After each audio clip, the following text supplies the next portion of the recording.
Короче, айтпелі ойын ысықты білесіңер. Ташкент полигон, Ташкент. Ысық. Азыр дальше куда-то едем. Куда?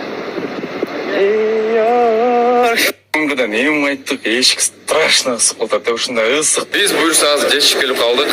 Негізі адамдарға таң қалдым бар ғой. Өлі. Интриганың сөзің бар, ким бол, сен жаман көзіңмен қарадың деп.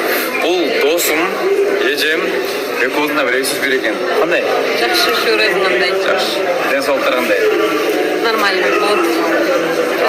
Ақжол. Қақ етасың деп еле. Негізі экоозында өміз сөз берген. Анан çok отырып, чай ішіп, анан дальше кетіп қаласың. Адамдар. Кенттен сіздерге ыстық салам достар. Москвадағы бір қыздарға бірінші айта кетейін. Қыз болсын, может бала болсын. Бір ыстық ойын қойылды. Давайте пенькоға келіп көреміз.